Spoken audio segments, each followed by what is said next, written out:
Yeah, we just started the recording there. So thanks for doing this webinar, Ali. I'm really thrilled to have you. And Ali works at the university in Cyprus, and we've actually done a presentation together in TEFL International, and he's written numerous papers on native and non-native speaker issues. So I'm sure this webinar will be full of interesting information. So I'm really looking forward to it myself, and I'd also like to take this opportunity to thank James Taylor and BELTA, Belgian English Language Teaching Association, for letting us host these webinars. And yeah, it will be recorded, so we'll post the link to the YouTube recording later on this week or in 2 weeks. So yeah, we're all ears, Ali. Thanks a lot for doing it, and looking forward to it. Sounds wonderful. Thank you very much, Marek. So my name is Ali Fuad Selvi, and I'm an assistant professor at Middle East Technical University in Northern Cyprus campus.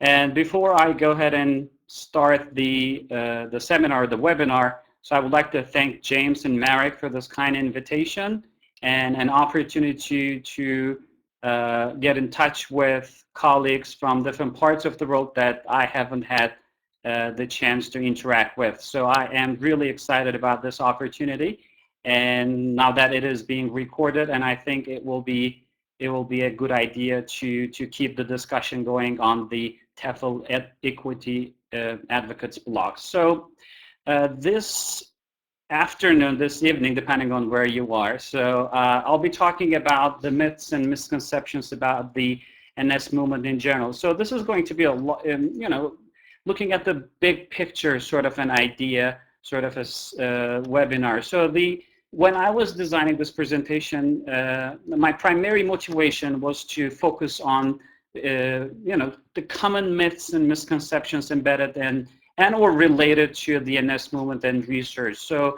because we've been hearing about the dichotomy, the decisive and destructive implications of the NEST and NNEST dichotomy, and the sort of implications for language teaching, learning, and teacher education in general. But when we dig deeper into the sort of the research and the practices, what we uncover, what we see actually, a number of unfounded beliefs and ideas. So, and I thought it would be a good idea to, focus on those myths and misconceptions. So, and I think this is particularly significant in defining sort of the introspective way of looking at the rich yet short yet rich history of the NS movement, but also in a prospective manner to take a look at the sort of the identifying a roadmap for the NS movement and research. So briefly this afternoon, so I would like to take a very quick look at the English language in general and sort of shift the discussion to English language teaching profession and professionals, and we'll be talking about the NS movement, sort of the foundational pillars and common threads, and I'll be touching briefly upon the NS interest section in TESOL International Association, sort of the institutionalized structure that I'm most familiar with, and I also would like to elicit some questions and also would like to share some of my own perceptions and ideas as well. So it goes without saying that English is now the global language. There are numerous ways to define English language, and I've got this interesting list in a very brief, but scholars around the world have been defining the current status of English language as a truly global language or a lingua franca. Some argue that it's going to be the last lingua franca. Some argue that it's lingua franker than ever. And others call this a zeitgeist of today's globalized world. Going back to 1990s, Braj Kashri, an eminent scholar and sociolinguist from the University of Illinois Urbana-Champaign, and who argued that English language has touched the lives of so many people in so many cultures and continents and in so many functional roles with so much prestige. So, like I said, it goes without saying that English is now the global language, and this brings a number of important implications for us as English language users, as well as English language learners that we work with, and English language teachers that we train and and we work with, actually, we collaborate. So considering the global status of English language, so it is now considered to be a global language, a language that has a global impact, but a global phenomenon with a set of local impacts. So in a way, it may be considered as a local language as well. So, which is manifested in its diverse users, and contexts in which English is used for a wide variety of local purposes. In the light of this discussion, as you can see, especially in the critically oriented literature and in the field of English language and sociolinguistics in the past couple of decades, there have been a number of trends or research trends or research paradigms emerge, and which may include basically world Englishes, English as a lingua franca, English as an international language as well. So more recently, in the past couple of decades, our orientation towards the English language has adopted a more critical perspective and shifting towards embracing sort of the diverse users and contexts in which it is used as an international language. So interestingly, non-native speakers of English today are estimated to outnumber their counterparts, and at least by 3 to 1. And of course, statistics vary, and different scholars have different numbers. But regardless of the numbers, so there is the ownership of English is considered to be now shared by all its speakers, regardless of their nativeness. So English is either belongs to everyone or no one, as other scholars argue. And Kanagaraja argues that for about 80% of English language teachers, and roughly this equates to, with recent numbers, this equates to 12 million English language teachers who are considered to be non-native English-speaking teachers. So that's a huge number, which brings in a tremendous responsibility and implications for us as English language teaching professionals. So it may be a good idea to call this in a changing times, as Sandra Lee McKay argues. I think this is a very simple, in all the presentations that I deliver in different contexts, I always make a reference to this very simple but yet very important quote. So, and I quote Sandra Lee McKay. She says, "The teaching and learning of an international language must be based on an entirely different set of assumptions than the teaching and learning of any other second or foreign language." So this profound statement brings us a very new orientation in English language teaching, and basically challenges sort of the inherent assumptions and assumptions as well as practices that are prevalent in different contexts. So, however, when we look at the actual practices, what we see is actually different facets of the ELT profession, and you can call this all the way from theory perspective to research, to publishing, to instructional materials, assessment, teacher training, and hiring practices have been traditionally under the decisive and destructive influence of native speakerism. Native speakerism is a term coined by Adrian Holiday back in early 2000, and he argues that basically this notion refers to the idea that native speakers represent a Western culture from which springs the ideals of both language and of language teaching methodology. And interestingly, so this is these two questions. What does it mean for us as ELT professionals, and what are the implications for the ELT field? Is by no means, and obviously these are not new questions. However, these are sort of the questions that guide our practices as language teachers, as well as the sort of directions that we would like to push our field towards. So let's talk briefly about implications for English language teaching profession and professionals. So in the light of native speakerism, so the sort of these ideas, the sort of these inherent practices position non-native English speaking teachers as better teachers, or idealize and absolute sources of knowledge, which is also referred to Phillipson's idea of native speaker fallacy. So as soon as we position native English speaking teachers as better teachers, and this by proxy positions non-native English-speaking teachers as defective communicators, limited by an underdeveloped communicative competence, as Firth and Wagner and others argue. So although this may seem quite natural, and from time to time I make some jokes that, you know, sometimes we call our factory settings are set to native speakerism. So we tend to think along the same of monolingual, monocultural way of thinking, but in a way, this needs to be challenged, and this is particularly important because from the identity construction of non-native English-speaking teachers, this creates a huge problem in the professional teacher persona and self-esteem and in-class performance, as research studies document in the literature.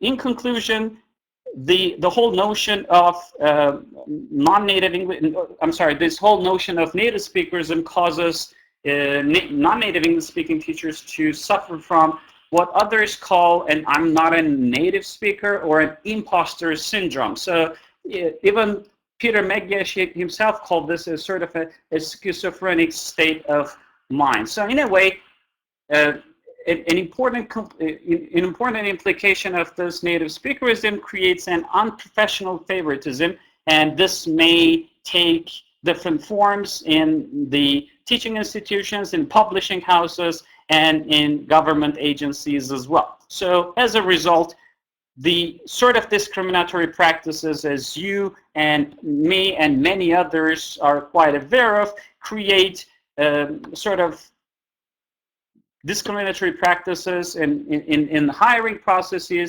and at workplace. Sort of this is, in a way, are among the bitter realities of the ELT profession. So, and from time to time we hear about it, we feel sorry, and then we move on.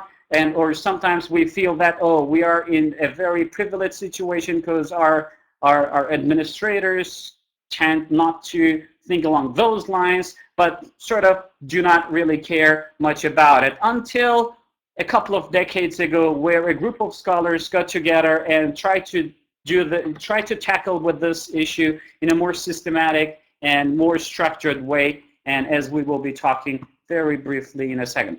So let me switch back to the idea of discriminatory practices. So of course we tend to think along the lines of native and native versus non-native dichotomy, which is rather simplistic in a way, I would call.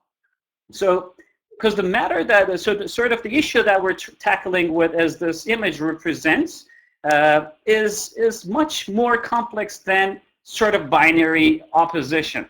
So, and when we're talking about, when we are digging deeper into the discriminatory practices, we sort of realize, we sort of see that discriminatory practices actually go beyond such conceptualization and include obviously sort of the nativeness status, but as well as race, as well as gender, as well as country of origin, as well as the other, even the passports you carry, sort of the education that you have, and or the context that you're coming from, so on and so forth. So in a way, the sort of discriminatory professional landscape in the field of English language teaching is rather complex and needs to be dissected into different parts, which is why we are having this webinar in the first place, right? This whole series of webinars are quite important in that respect as well. So although we have a clear understanding that the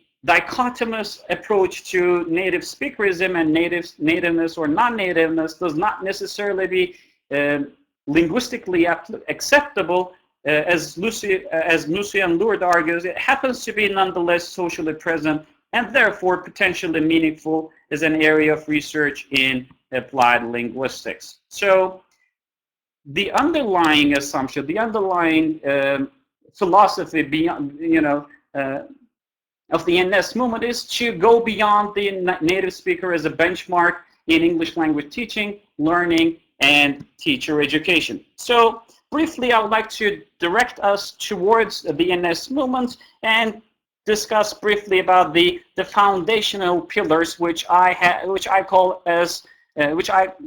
conceptualize resting upon three major pillars. The first one is the theoretical, And this basically refers to the idea that a more inclusive intellectual space defined by a shift from the traditional monolingual, monocultural native speakers approach to teaching, learning, and teacher education in TESOL. So one major pillar of the NNEST movement is to reconceptualize some of the theoretical assumptions on which we build our practices and our profession.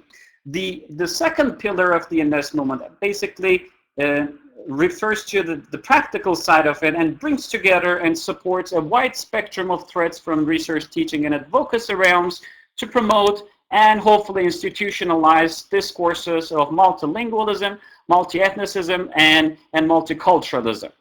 And the third and final pillar of the NNEST movement is the professional, and it basically aims to redefine the fabric of the TESOL profession, characterized by qualities such as democracy, justice, collaboration, equity, and professionalism.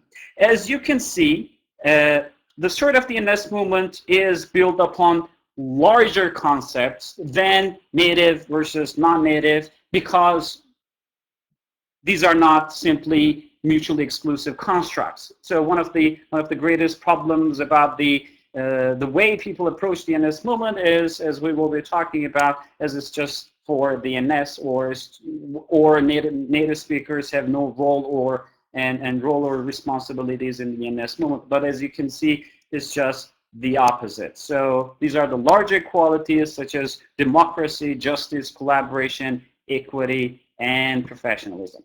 So when we look at the sort of the growth of the NNEST movement, sort of the developmental trajectory, so to speak, we basically see that NNEST movement has been growing in different directions, of course, but also in different areas as well. The first area, the first major area, is the research efforts, of course, and this basically includes the sort of books and journal articles, opinion pieces, presentations, workshops, and MA and PhD dissertations and theses, and so on and so forth. So today there is a growing literature on the NNEST issues as well.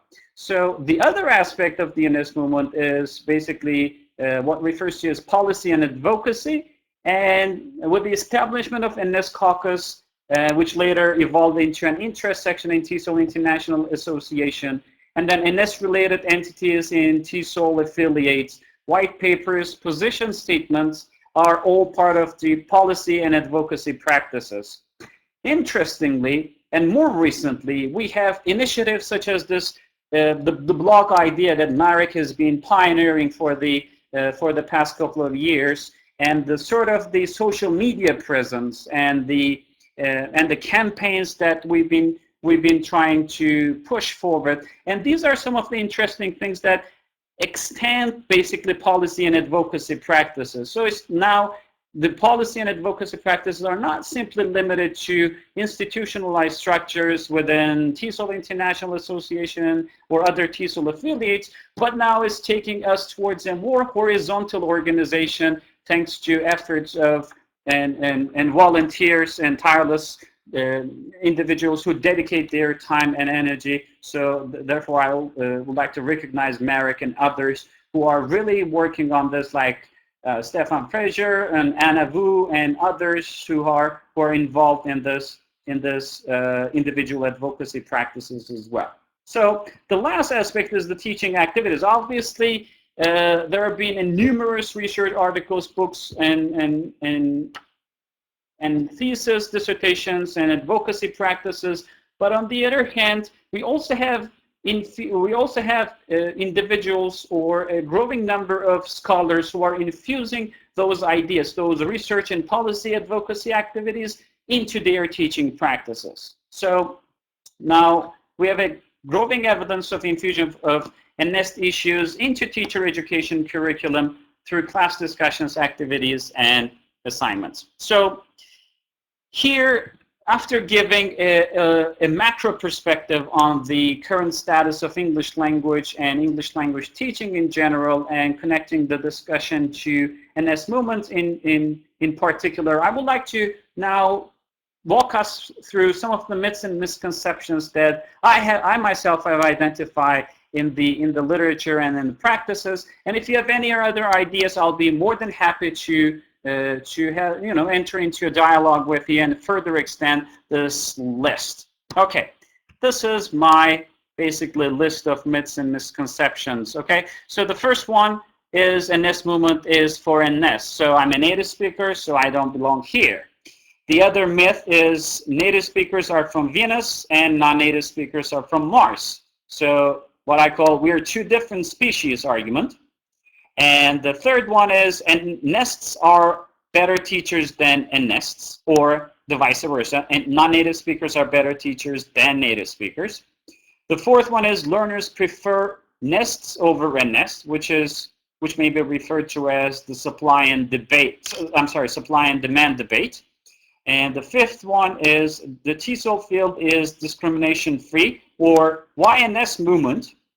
And number 6, nevertheless, we need NNEST as benchmark to define our goals and TESOL. And finally, number 7, which is both a myth and reality, and I will just explain in a second. And what I call, as long as NNEST call themselves NNESTs, they will perpetuate their marginalization, which may also be called as the nomenclature debate. So very briefly, let me tell you what I basically mean by each of these myths, okay? So the first one is NNEST movement is for NNEST, or I'm a native speaker and I do not belong here. So as you know, the overarching aim of the NNEST movement is basically to move away from sort of an either-or discourse, sort of the categorical representation of native speakers and native English-speaking teachers and non-native English-speaking teachers, towards a more encompassing both and discourse where we have both native speakers and non-native speakers, native English-speaking teachers, and non-native English-speaking teachers within the TESOL profession. However, oftentimes individuals believe that NNEST movement is simply for NNEST, and oftentimes the sort of native speakers that I interact with, my colleagues, they often have hesitant remarks saying that, they sometimes offer some supportive remarks and then they say, but this comes from a native speaker. I said, what do you mean? I mean, this is basically a sort of a movement for all of us rather than only for NNESTs. And this is particularly important because the sort of future for the TESOL, exactly, I definitely agree with Natalia's comment, like feminism or for men too. So, and this is particularly important because it brings a number of important benefits for us as a profession. So cooperation, collaboration, legitimate participation for a more participatory future of our profession. And obviously, if we can collaborate more, if we can involve each other into the NNEST movement and the larger discussions and discourses, hopefully this will generate a more educationally, contextually, and socially appropriate English language teaching practices. And obviously, and eventually, this will lead our English language learners that we work with to gain a wider and richer repertoire of sociolinguistic and intercultural matters. And finally, and hopefully, this will establish a professional milieu that welcomes basically ethnic, racial, cultural, and religious and linguistic diversity in the field. So this was basically the first myth. NNEST movement is for NNEST, which is basically not the case. The second myth that we hear in the NNEST research and in the practices in the field is sort of the conceptualization that NNEST native speakers are from Venus and non-native speakers from Mars, which may also be referred to as we're two different species. So, as you know, historically speaking, NNESTs and NNESTs were categorically considered as two different species, and as a result, there seems to be the typical form of division of labor in many institutions in the light of this categorical representation. NNESTs are designated as teachers for reading and grammar, whereas native English-speaking teachers are reserved for the teaching of speaking, listening, and writing skills. And so in a way, more productive versus receptive skill orientation as well. Or another form of division basically suggests that non-native speakers are considered to be insiders with absolute authority on the local. So if you're an NNEST, you seem to have a better grasp of the local dynamics, local context, local ways of being and becoming. Whereas if you're a native English-speaking teachers, you're always outsider and it's fixed. So there is no way you can either bend or break or border cross these sort of ideas. Once you're an NNEST, you're an NNEST for the rest of your life. Once you're a NNEST, you're always an outsider, and that's basic the period. So, and this will remain so for the rest of your professional life, which is basically, to me, not or should not be the case. Because the problem with this construction is that these constructs are positioned in such a fixed, rigid, and mutually exclusive manner that basically leaves no room for contextualized negotiations of borders of linguistic, cultural, and professional identity. So obviously we know that a number of accounts coming from both native English-speaking teachers and non-native English-speaking teachers that individuals basically negotiate, maintain, even imagine their personal and professional identities in such complex manners, and which may not necessarily be considered as typical definitions of native speaker and non-native speaker, or NEST and NNEST. So, and more importantly, these oversimplified and essentialized categories, they basically become regimes of truth, borrowing the term by Foucault, and defining what a teacher can and should do. So in a way, your professional legitimacy is determined by those constructs without any consideration of your professional histories and your negotiation of professional identities. So another point regarding the NNEST research is this is pretty much evident in the case, but which should not be conceptualized in this way. So the third myth that I would like to share are native English-speaking teachers are better teachers than NNEST, or the vice versa. So NNESTs are better teachers than NNESTs. So one of the overarching questions informing the NNEST research comes from Peter McKay, who argued that back in 1992, who's worth more, the native or non-native question? Basically, this is one of the questions that is still being asked by many, students, teachers, and administrators. But back in 1992, Peter McKay himself acknowledged that this question is basically pointless. This is pointless because it also creates an asymmetrical power relations between these teacher population and further bolsters and perpetuates the unspoken premise that native speaking teachers are better than their non-native speaking counterparts. And as a result, we have all these discriminatory workplace and hiring practices. The inherent problem with this statement is that it basically establishes a causal relationship between these constructs and associated teacher skills and competencies in practice, actually. So in a way, as you continue referring to these constructs as essentialized truth, you basically perpetuate dichotomies between these teacher populations. However, back in 2002, again, I would like to quote another great quote by Rosie Maum, who argued that people do not become qualified to teach English merely because it is their mother tongue. So just because English happens to be your mother tongue does not necessarily make you a teacher in general, let alone being a better teacher, right? So, and more recently, I also argue that people do not necessarily become qualified to teach English merely because it is their second language. Just because you go through the process more consciously and perhaps at a later stage in your life does not necessarily give you an authority to become a better teacher.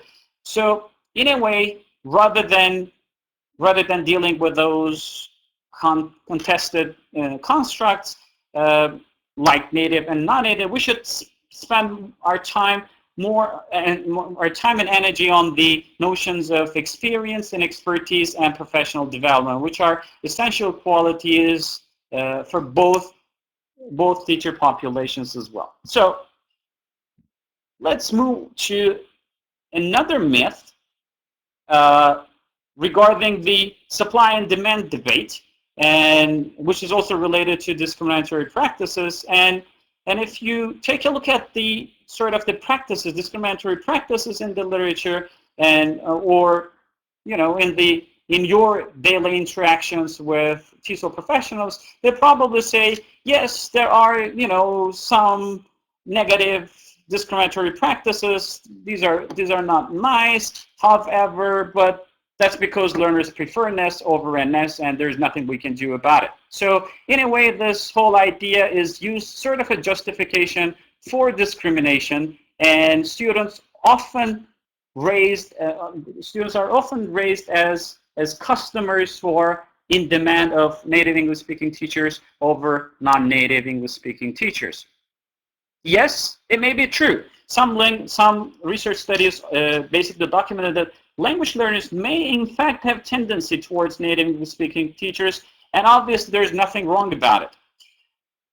However, leaving the discussion right at this point basically would be quite inconclusive and would be unjust to our native English speaking teacher colleagues, because there are other empirical studies in the literature which basically argue that language learners may not necessarily have clear preference over NNEST and NNESTs over NNEST. So in a way, number one, research findings are not very conclusive on this matter.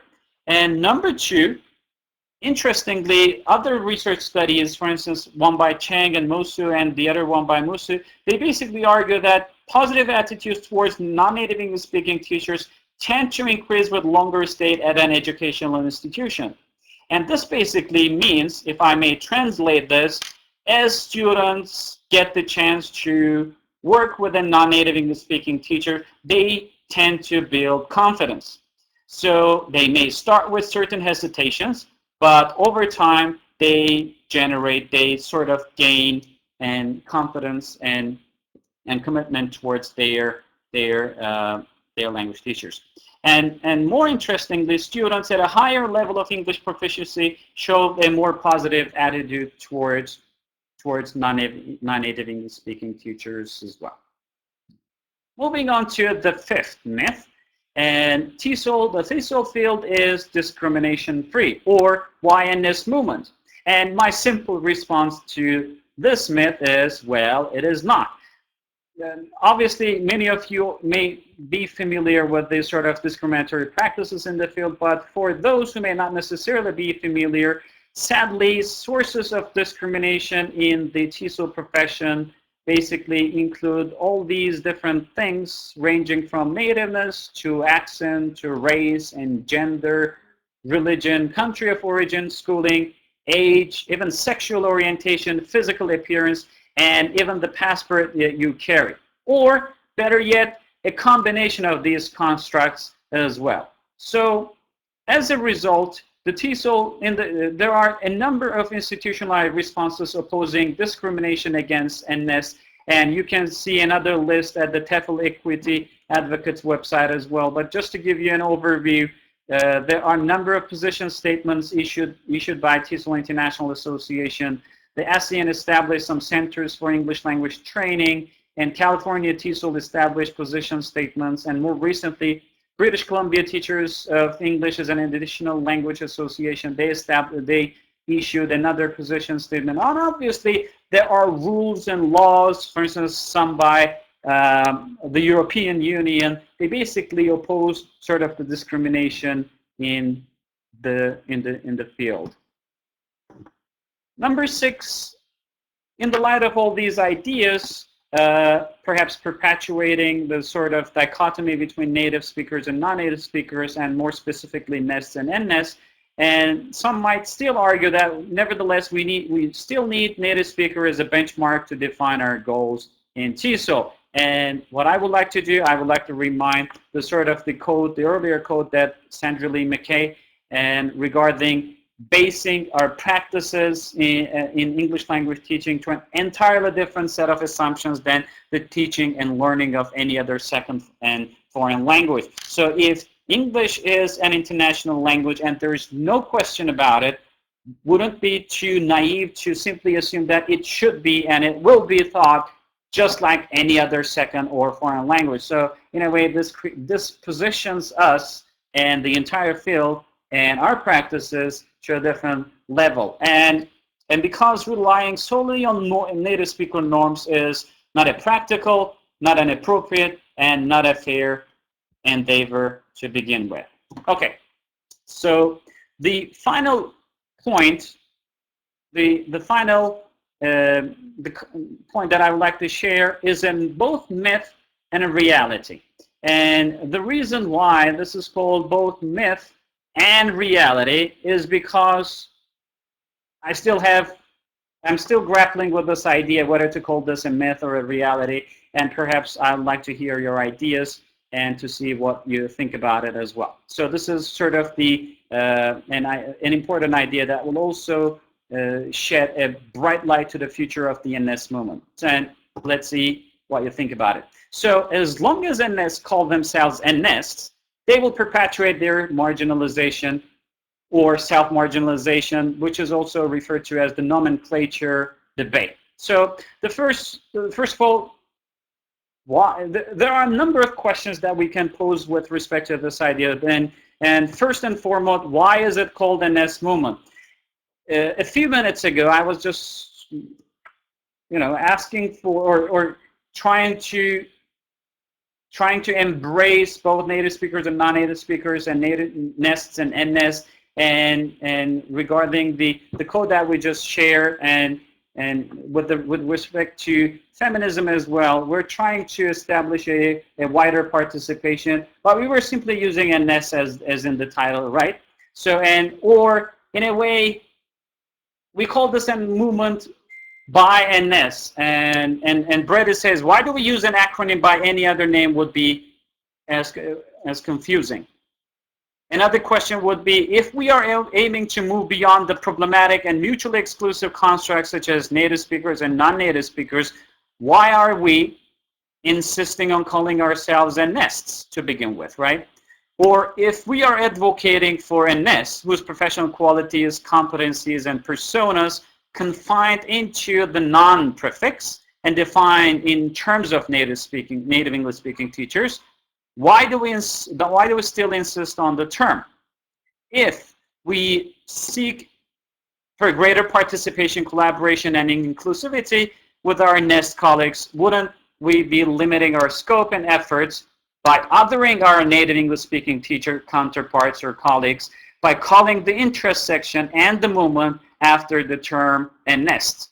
So in a way, are we preaching to the choir, or are we shooting ourselves in the foot, or are we locking ourselves in a prison of our own device? So here is the thing. So to begin with, I don't think there is an easy solution to this nomenclature debate to begin with. And nevertheless, my own personal idea, my own personal view on this matter, that first of all, NNEST label has enabled us to put our finger on the problem. So in a way, using the term NNEST, using the term as a locus of problem, and encourage TESOLers to explore their biases and misconceptions, we sort of generate a space of advocacy, a sort of an intellectual space with which we expand the borders of our own practices. We interrogate our own practices and sort of the field in general.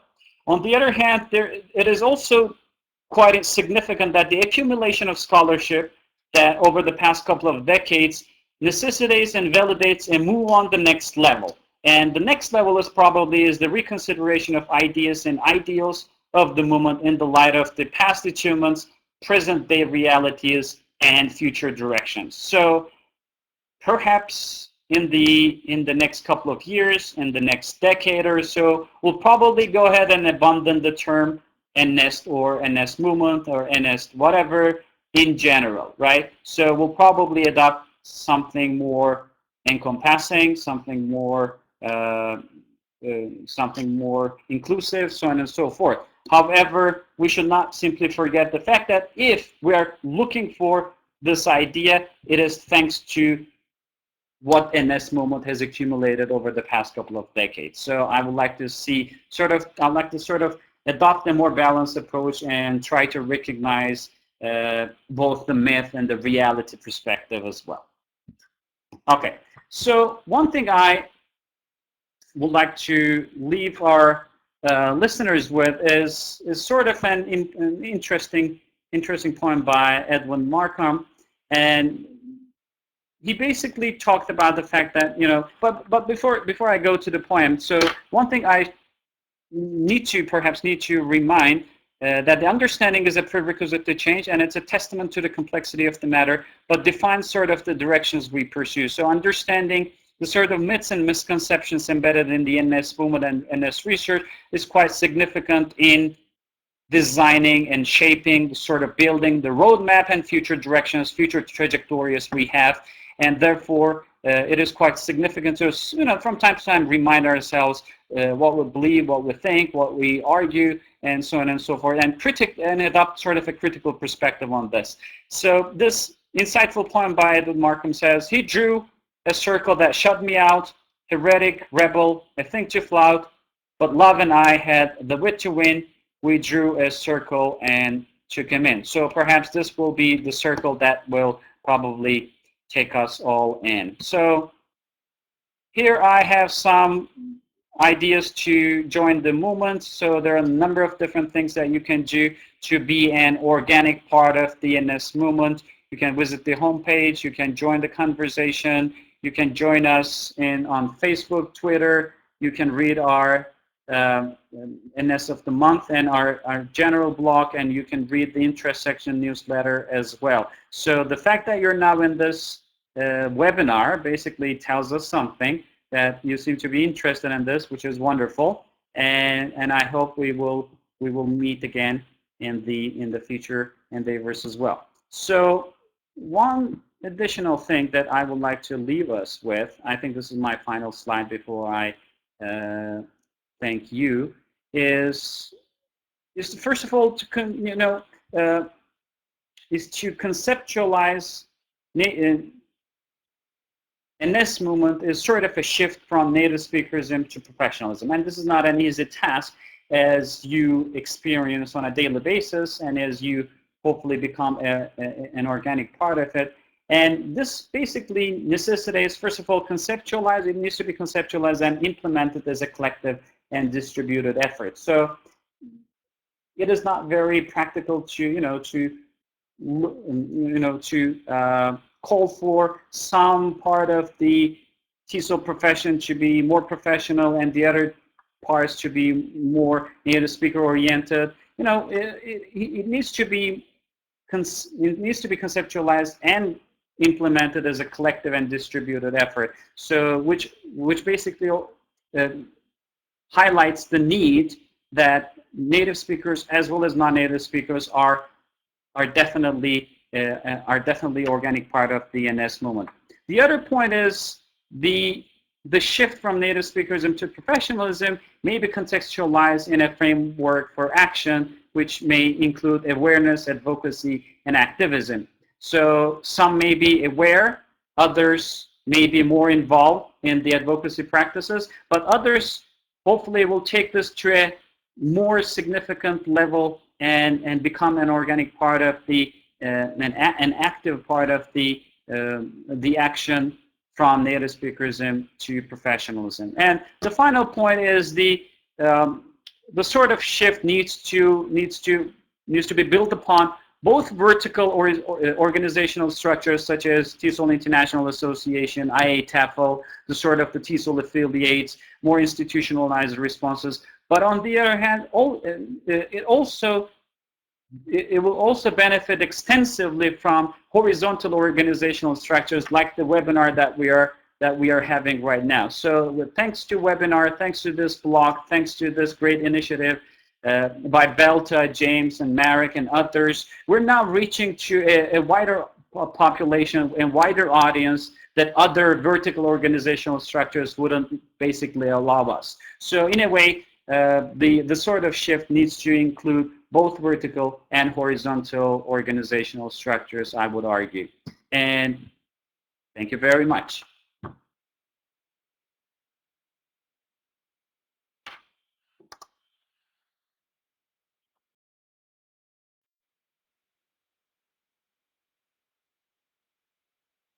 Thanks, Ali. It was a very, very interesting webinar.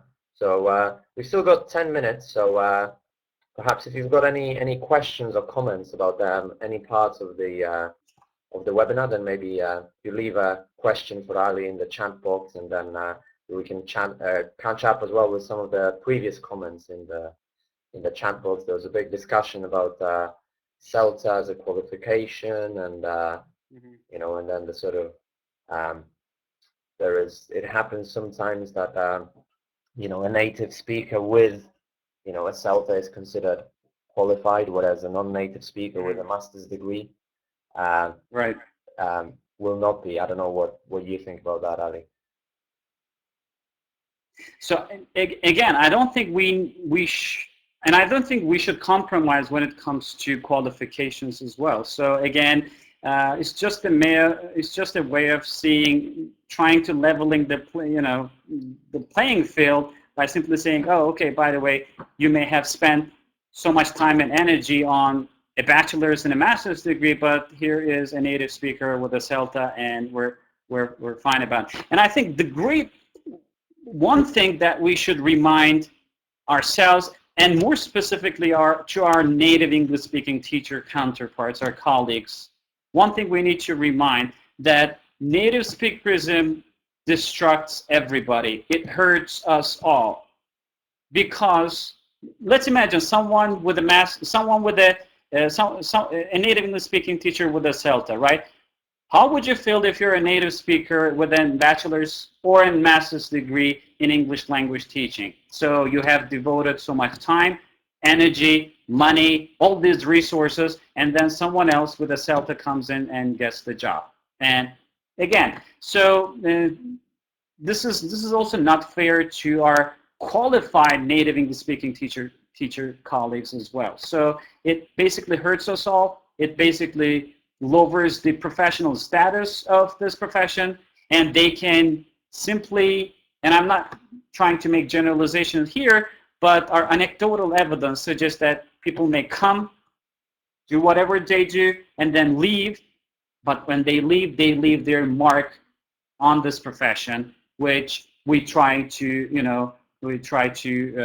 make things better. So, and this is simply not acceptable. So those ideas such as teacher education, professionalism, and other qualifications should be our red lines, should be our non-negotiables in all contexts. I don't know. It may question that in the chat as well from Michael, and yeah, he's asking. That very often it hasn't happened to me ever, fortunately, because I would have refused. But sometimes non-native speakers are asked to pretend they are native speakers. And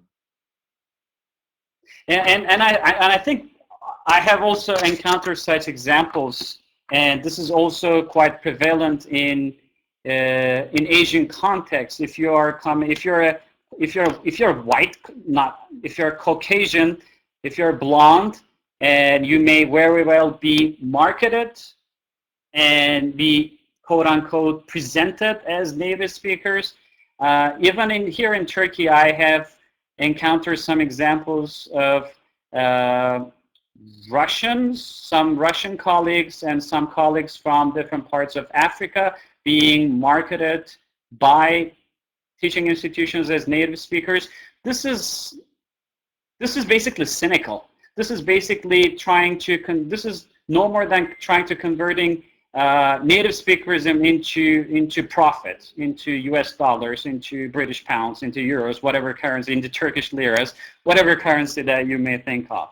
So, and again, so these individuals may be well-intended, but they may not necessarily be, they may be exploited by their institutions as well. So, and again, and I hope they will not sell their souls to the devil. That's all I can say. And what about all those deniers? Because Natalia is asking, well, what do we do with people who basically, just say that we overreact and I don't know that there's no discrimination, or it's just we basing it on sort of maybe individual accounts and things like that. How should we deal with with this? And I think that's a very insightful question by Natalia, and I think I also have different examples as well. I mean, I also have some friends who used to be involved in the NNEST movement and NNEST advocacy at some point, but then they quit. So, and again, I don't think it will be an easy task, but what we have accomplished so far in the past couple of decades is quite promising and is quite significant, and it's quite encouraging, I would say. So,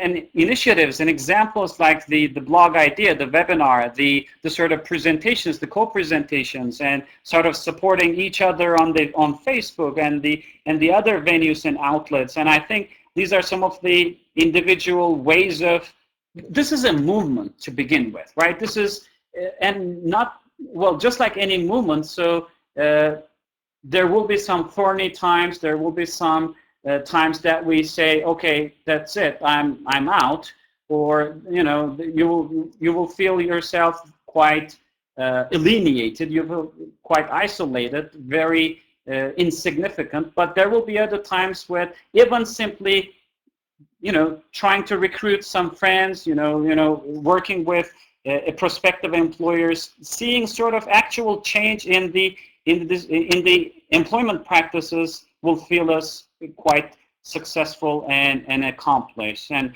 I think we'll experience both ways, and that's part of the deal. So I don't think I provided a very satisfactory answer to Natalie's question, but I think we need to collaborate more. That's the key, I believe. Yeah, and I guess you have to, you just have to publish, blogs about it and blog posts and keep just going talk about it as much as possible, I suppose. Exactly.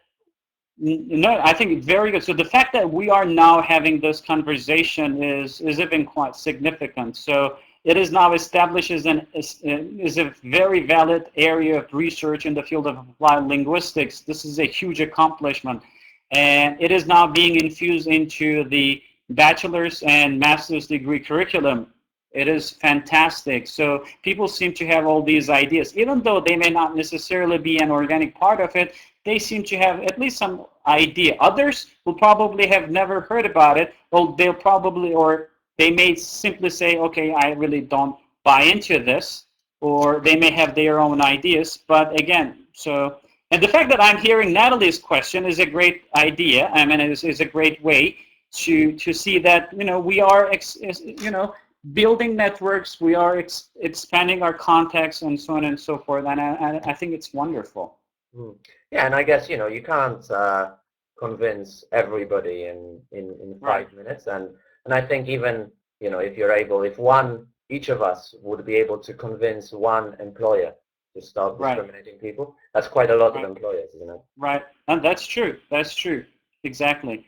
So, and I think the sort of I would like to remind the sort of the visual that I showed earlier. I mean, the sort of the beast that we're tackling with is quite complex, which basically necessitates the sort of outlets and sort of the efforts that we need to diversify the sort of efforts, which is why this webinar, which is why this blog idea, which is why the social media presence. These are all great ideas to make our voice heard, to keep the momentum going and enhance the borders of the movement, and hopefully make some positive change. Yeah, and I think, on that note, I think I'm not sure if people here know, but there is a lot of momentum, and very, very recently, just a couple of months ago, for example, TEFL France decided to adopt TEFL International's policies and stop accepting any ads that that are for native speakers only. Very recently, TEFL has done the same. They haven't really made it that public, but they have essentially, sort of banned any ads that are for native speakers only from their website. There's some talk about that in Japan, TESOL affiliate as well. So I think there's quite a lot of things going on, and for example, James and Belzer, the organization in Belgium, is supporting this as well. So I think sort of more and more people and organizations are are on board. That's fantastic. Yes. Yeah. So I don't know. Have we got any other questions here? Anyone else have any questions or comments for Ali?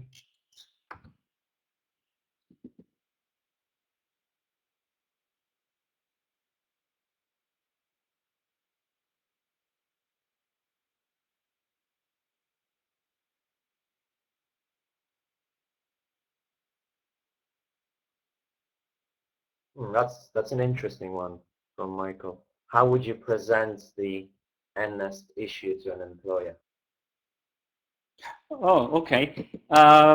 And well, I think there may be different ways to present the NNEST issue to an employer. So, and I think there are, number one, an individual can establish individual context. So depending on your sort of relationship with the administration, you can identify a sort of a possible contact that you can convey some of the ideas that you have in your mind. So rather than seeing the number one in your whatever organization, it may be a good idea to start slowly. Perhaps you can start with if you're working in a organization, like if you're connected to a group head, which is connected to a vice administrator, and then the administrator himself or herself. So it may be a good idea to follow the steps. And another idea, to present very brief accounts of discriminatory practices in the field. So it may be a good idea to attach some of the institutionalized responses, because they always help. Rather, institutions and employers really do not want to deal with, or let me put it this way. So institutions really would like to support, oftentimes would like to maintain the sort of the professional status of their institutions. So they'll probably listen to sort of institutionalized responses, such as position statements and white papers. So it's always a good idea to see, okay, this is what has been passed by EU, this is what has been passed by TESOL International Association, so on and so forth. Another thing is to provide them with brief readings and accounts, so they may also help. Another idea is to, sort of in social gatherings where you can invite and briefly bring up the issue with the administrator. So, and I don't think there is one simple magical way, depending on your local context, local dynamics, and the sort of context you may have with your administrator. So you can just navigate and find a wiggle room so that you can push forward. So I hope this helps.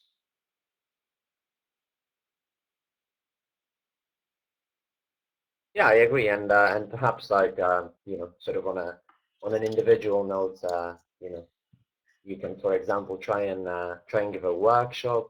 If there are weekly workshops in your language schools, you could just propose a workshop on that particular topic as well. I think would generate a lot of discussion. Yeah, that's a very good point as well. Yes. All right. So I think if there are no more questions, shall we finish here? And thanks a lot, Ali. It was a fantastic webinar, as usual. It was great. Thank you very much. So yeah, thanks a lot, and enjoy the rest of your Sunday. Thank you very much. Thank you for your kind invitation. I really enjoyed this a lot. Thank you very much. And let's keep the discussion going. We will, definitely. And thanks a lot, everyone, for participating, and thanks, James and Belzer, for making this happen.